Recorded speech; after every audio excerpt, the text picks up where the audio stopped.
Salut à vous pauvres mortels et bienvenue dans ce nouveau numéro de Chris Comics Collection. Aujourd'hui je vais vous présenter 6 comics que j'ai lus récemment et on commence tout de suite avec le tome 2 de All New Silver Surfer chez Panini Comics.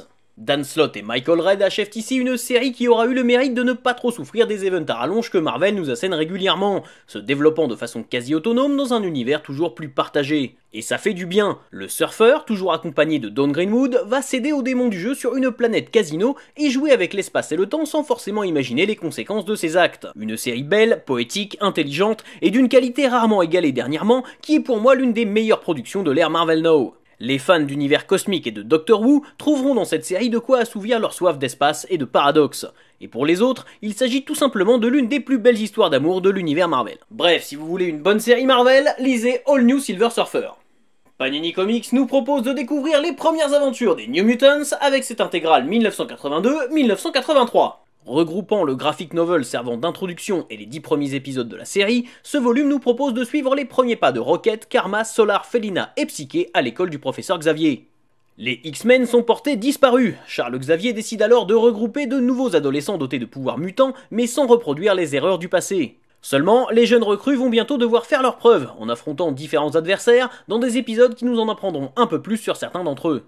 Cette intégrale brille par l'incroyable qualité du scénario de Chris Claremont, véritable génie, qui confirme ici le statut moderne et même parfois avant-gardiste des séries mutantes de Marvel à l'époque. New Mutants, c'est rythmé, intelligent et ça a plutôt bien vieilli, une pépite à découvrir sans attendre.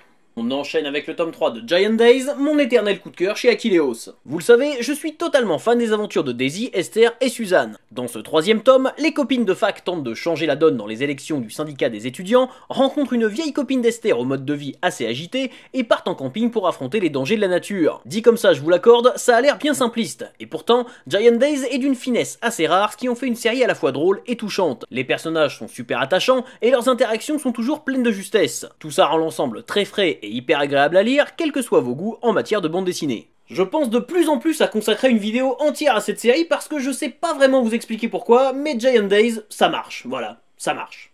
On m'avait vraiment survendu le premier tome de Deathstroke Rebirth chez Urban Comics, et c'est peut-être de là que vient ma déception. Slade Wilson, mercenaire aux capacités surhumaines, fait partie des plus redoutables assassins de l'univers DC Comics.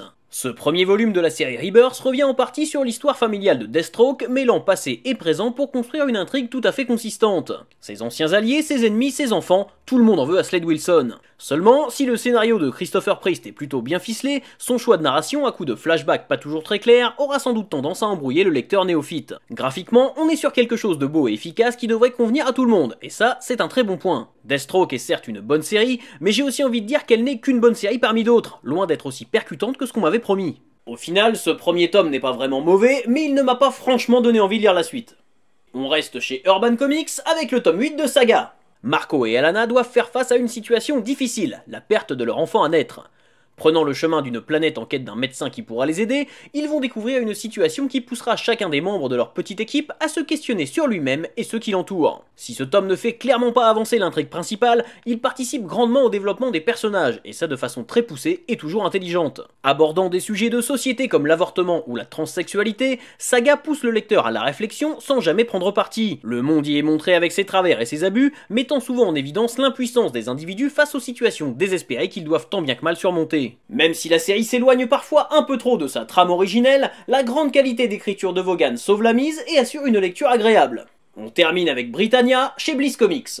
En l'an 65, l'empereur Néron règne d'une main de fer sur l'Empire romain. Antonius, ancien légionnaire, est choisi par l'empereur, sous l'influence du pouvoir politique et religieux des Vestales, pour aller mener l'enquête dans la province de Britannia, où d'étranges phénomènes paranormaux semblent se dérouler. Quels mystères cachent ces terres lointaines et brumeuses, quelles horreurs cyclopéennes sont tapies dans les ténèbres, Antonius Axia va devoir le découvrir au péril de sa vie.